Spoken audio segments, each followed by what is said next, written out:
திருப்பாடல் 1. தாவீது அரசர் பாடிய திருப்பாடல். திருப்பாடல்களின் நுழைவு வாயில் என அழைக்கப்படும் திருப்பாடல். நீதிமான்களின் நிலையை பற்றியும் நேர்மையற்றோர் நிலையை பற்றியும் எடுத்து கூறும் திருப்பாடல் இந்த திருப்பாடல். நீதிமான்கள் ஆண்டவரின் நியமங்களில் மகிழ்ச்சி அடைவதையும், நேர்மையற்றோர் கடவுளின் வழிமுறைகளை விட்டு விலகி வீழ்ச்சி அடைவதையும் சொல்லி நமக்கு நல்ல வழியை காட்டும் திருப்பாடலாக இந்த திருப்பாடல் அமைந்திருக்கிறது.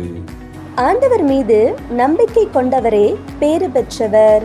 நற்பேறு பெற்றவர் யார்? அவர் பொல்லாரின் சொல்லின்படி நடவாதவர், பாவிகளின் தீயவழி நில்லாதவர், இகழ்வாரின் குழுவினில் அமராதவர். பல்லவி. ஆண்டவர் மீது நம்பிக்கை கொண்டவரே பேறு பெற்றவர்.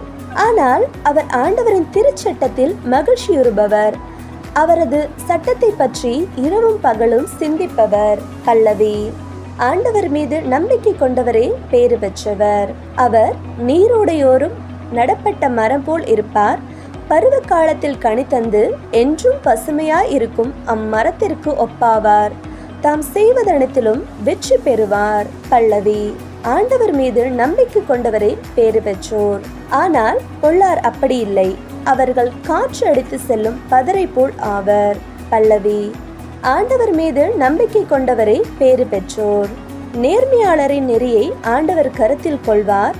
பொல்லாரின் வழியோ அழிவை தரும். பல்லவி. ஆண்டவர் மீது நம்பிக்கை கொண்டவரே பேறு பெற்றோர்.